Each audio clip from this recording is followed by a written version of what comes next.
Hey y'all. No, one of my favorite TikTok creators, she begins her videos with, hey y'all. Y'all know who I'm talking about. She's really great. She gets a lot of criticism, but I think that, you know, everyone has their own niche and she's found hers. So kudos to her. So I've been away for a very long time, y'all. And I haven't been going through anything particularly deep or heavy. I'm just in a new role as a national manager, executive director, and so it's caused me to be accountable to a lot of things that I don't really have much free time anymore, y'all. But you know what? To whom much is given, much is required. And I am really grateful and humbled that I get the opportunity in this season to lead an organization, to be one of the leaders in the death penalty abolitionist movement. That is what I work in. I work in policy. A lot of you guys know that because you've seen a lot of my channel and also what I went through to get here. But I'm here, y'all.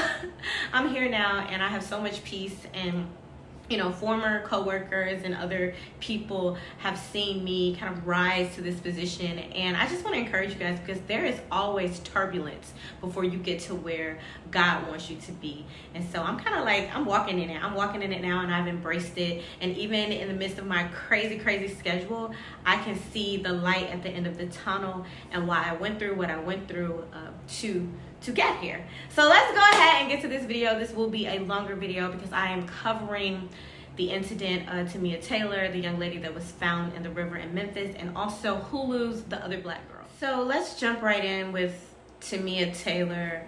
My heart goes out to her family and her friends because her unfortunately, she was discovered in the Mississippi River this week.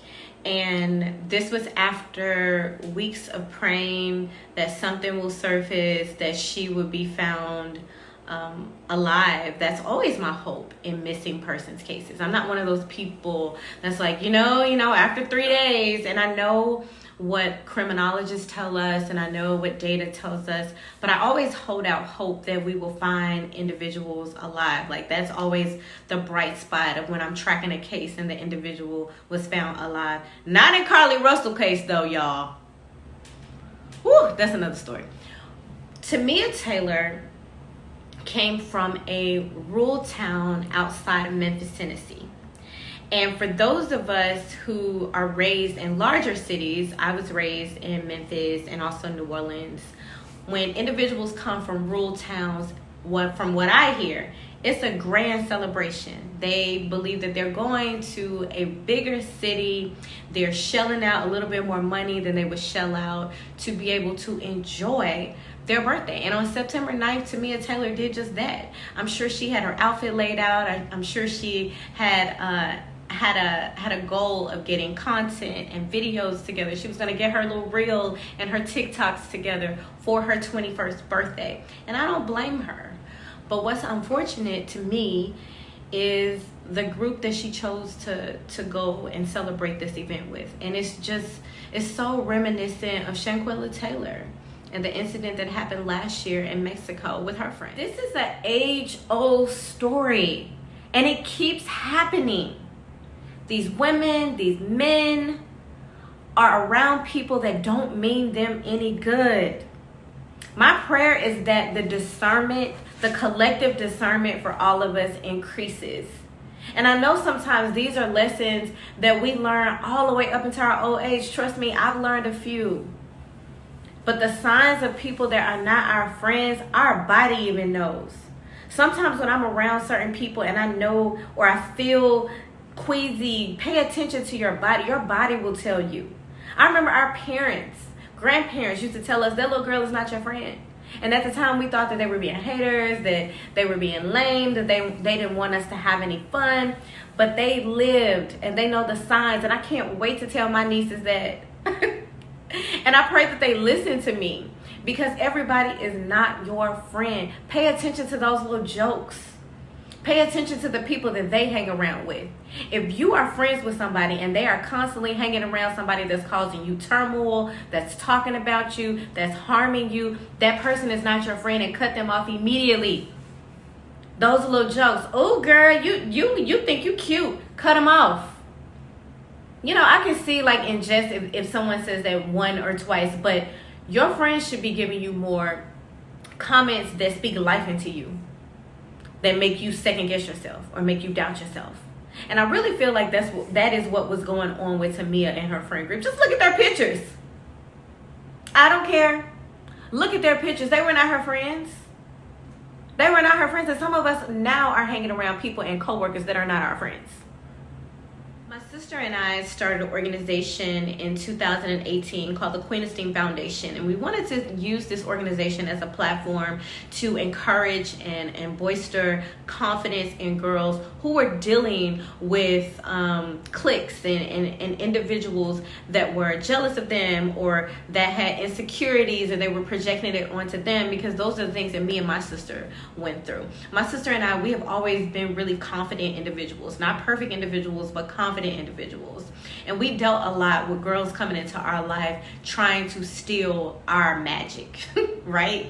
So whether it was our aura, our charisma, the way we dressed, the way we did our makeup, the way people gathered around us, the magnetic energy that we attracted, people wanted to do that. Or people wanted to be around that or have access to that. And there's a lot of you out there have that.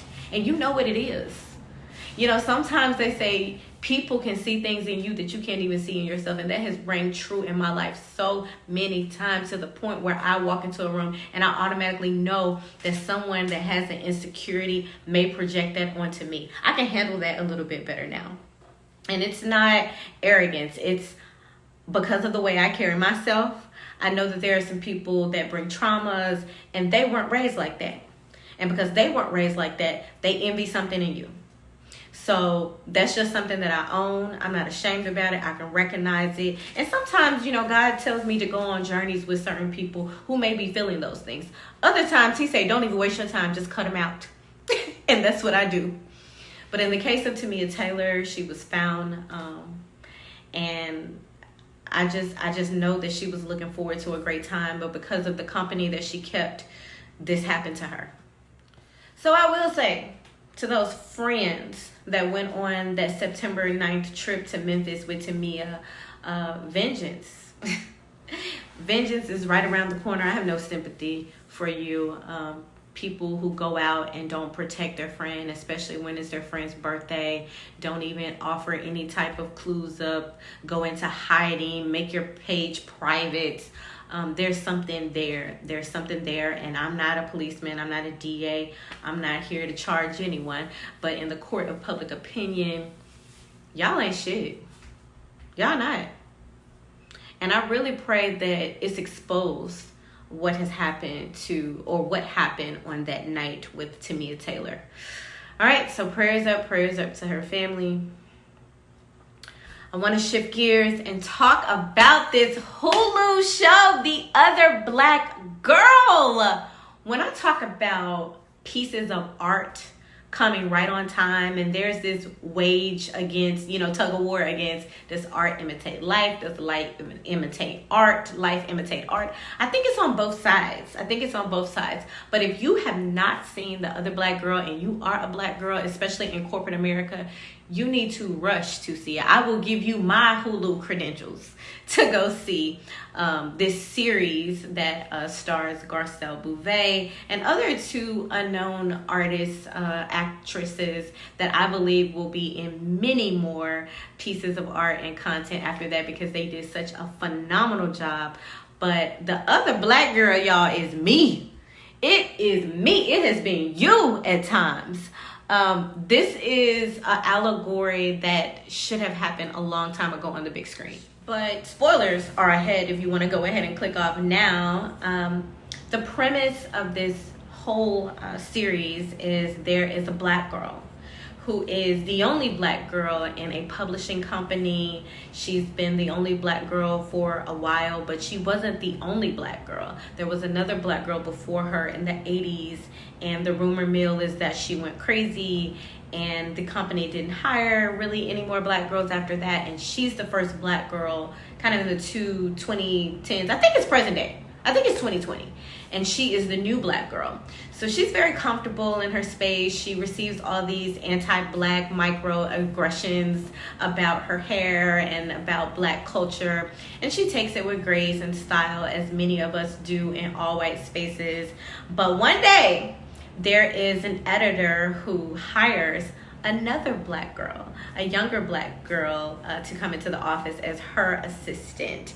And the dynamics that are at play, I believe, are generational. Even though when I did some background, the young lady who presents as maybe a millennial, she's actually in her 20s. So I believe she's like a Gen Zer. She's closer to a Gen Zer. And the girl who, or the actress who presents as the Gen Zer, she is actually a millennial. So in real life, their generations are switched, but they present on film as the older and younger versions of themselves. So that's something also at play that I tweeted about. Us as millennials, you know, we came into the workspace as the cool and the hip people that knew about the internet and social media, and we started social media, but the Gen Zers are coming in really rocking and rolling and really making us feel old like we did with Generation X. So you have the other black girl and the generational dynamics are at place, but you also have the almost unspoken sisterhood that black women are expected to have in the workplace with one another,